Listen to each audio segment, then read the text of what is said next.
Algebra 1, Unit 2, Lesson 6, multiplying or expanding polynomial expressions. So as I said, we needed to learn exponent rules to be able to multiply a polynomial either by just a one-term monomial or another polynomial. So how do we multiply a monomial times a polynomial? We're going to use the distributive property and then exponent rules.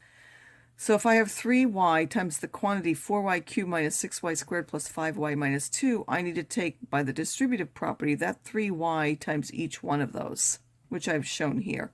So now how do I take 3y times 4y cubed? I multiply the numbers. That's 3 times 4 is 12.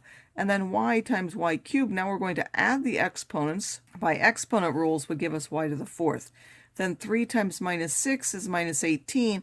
And then a y times a y squared, we add the exponents. That has an exponent of 1 that's not written, and that will give us a y cubed. Then we have 3y times 5y. 3 times 5 is 15, and then y times y is y squared, and 3y times minus 2. 3 times minus 2 is minus 6, and then we just have the y that's multiplied by that. For this, we have 5x squared times that whole polynomial. So 5 times minus 3 is minus 15. X squared times x is x cubed. We add the exponents, and then there is a y, which will be multiplied by that. 5x squared times 4x, 5 times 4 is 20, and then x squared times x, again, we're adding the exponents, x cubed.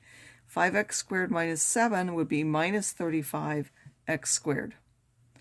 For the third example, we have 5x times the quantity 3x plus 4, and then minus 7 times this polynomial. So we have 5x times 3x is 15, again, adding the exponents, x squared, 5x times 4, 20x. Then this minus 7, remember to take the minus 7 and distribute the whole thing, the sign and the number, to the next term. So minus 7 times 2 would be minus 14x squared.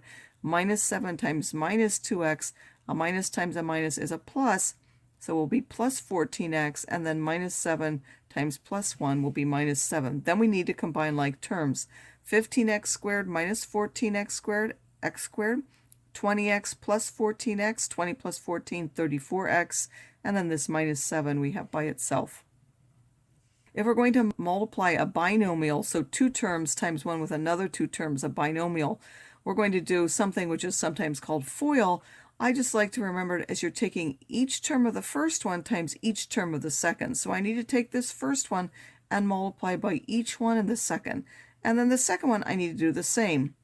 And they like to call that FOIL because these are the first one of this one times the first one of this one, so they put an F. And then this is the outer, so this is the outer one of this and the outer one of that multiplied together. Then we do the inner ones multiplied together, and then we do the last one of this one with the last one of this one, and they call that FOIL. But again, it's simply the first one times each one, and then the second times each one, and that will expand to other things. You'll take a third times each one and the fourth times each one if there were more of them. So to expand this expression, we need to take 2x times 3x, that's 6x squared. 2x times minus 5, that's minus 10x. 4 times 3x, that's 12x, and 4 times minus 5 is minus 20. Then you need to combine like terms. The only two like terms are these two.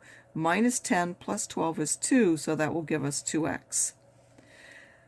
For this next example, we have 3x squared times 2x. 3 times 2 is 6, and then here we're adding the exponents, 6x cubed. 3x squared minus 4 would be minus 12x squared. Minus 5x times 2x, minus 5 times 2, minus 10, and then we add the exponents to get x squared. Minus 5x times minus 4 plus 20x. Then we're again combining like terms. These are the only two like terms. Minus 12 minus 10 will give you minus 22x squared. Multiplying a polynomial times a polynomial, as I said, extends. You take the first one times each one and then the second times each one, and I didn't really show it because it was so messy, but I would take now the third one times each one. If there were a fourth one, I would take the fourth one times each one. That's sometimes called extended FOIL. And I like to write mine each on a separate line and line up my like terms. It just makes it easier. So 3x squared times 2x squared, again 3 times 2 is 6, and then I add the exponents to get 6x to the fourth. 3x squared times minus 5x, 3 times minus 5 is minus 15, x squared times x, I add the exponents. 3x squared times 4, 12x squared. Then I move to the next term here, 4x times 2x squared, 4x times minus 5x, 4x times 4, and I write that down, lining up the ones with like terms, and then I have a minus 7 times each one.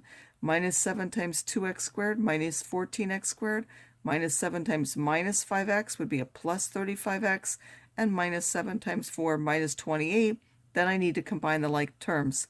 There was only one term with a fourth, so I write that down. Minus 5 plus 8 is minus 7, so that's minus 7x cubed. 12 minus 20 would be minus 8. Minus 14 would be a minus 22, so that's minus 22x squared. And then 16 plus 35 is 51, so that's 51x. And then we write the separate number term at the end. The next example is the same thing. Again, remember that we're adding the exponents when we're multiplying. So 9 times 3 will give me 27, and then x to the 4th times x squared will be x to the 6th. 9 times minus 8 would be minus 72. We're adding the exponents to get x to the 5th. 9x to the 4th times that 3 would be 27x to the 4th. Then I move to the next term. Minus 6x squared times this would be minus 18. Adding the exponents will give me x to the 5th. Minus 6x cubed times the minus 8x. Multiply the numbers. Minus 6 times minus 8 is a positive 48. And then x cubed times x. Add the exponents to get x to the 4th. Minus 6x cubed times 3 minus 18x cubed. Then I go to the third term and do the same thing. Minus 2x times each one of these, and I wrote those down. And then I did 9 times each one of those and wrote those down. Again, I lined up the like terms. To me, that makes it easier. This one didn't have any. Minus 72 minus 18 minus 90x to the 5th. 27 and 48 added will give 75x to the 4th. Minus 18 and minus 6 will give minus 24x cubed. 16 and 27 will give 43x squared. Minus 6 minus 72 will give minus 78x, and then that 27 would be added separately at the end. Special cases make it easier. Instead of having to actually write down a plus b squared means a plus b times a plus b. And then you could use FOIL. But to make it easier, what are you doing? Well, you're multiplying this one times this one. That would give you a squared. So you square the first one.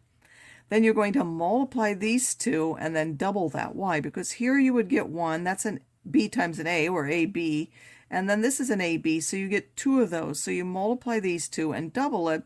And then you're going to take this one times this, so you simply square that last one. Now, can you write it out like that? Yes, but this is a shortcut way to getting the answer.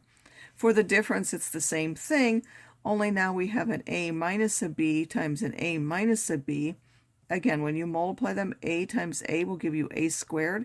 This is a minus ab, and this is a minus ab, so you get minus 2 of those, minus 2ab, and then a minus b times a minus b will give me a plus b squared, because that minus and this minus make a plus. Or you could simply say I square the first one, I multiply these two and double it, and then I square the last one. Again, anything squared is positive, so a minus squared will also be a positive. And then there's the product of a sum and a difference. So we have an a minus a b times an a plus b. This will give us a squared minus b squared, because this minus ab from the middle and this plus ab from the outer ones, they actually cancel, and there's nothing left there. Then we just get this one squared and this one squared with subtraction in the middle. So this is a sum squared. We square the first one. 2x squared is 4x squared. Then we multiply these two. That's 6xy. We double that, 12xy. And then 3y, we square that. 3 squared is 9, y squared. Here the difference is the same thing. Square the first one. 2x squared is 4x squared. Multiply those, minus 6x, double that, minus 12x. And then a minus 3 squared is a plus 9. Here we have two things, one with a plus and one with a minus, so it's a shortcut to remember that you simply have to square the first one. 4x times 4x is 16x squared. And then you square the last one. A minus 3 times a plus 3 will be a minus 9, because this is minus 12x and a plus 12x, and those canceled. So I can skip doing that part if I remember this rule.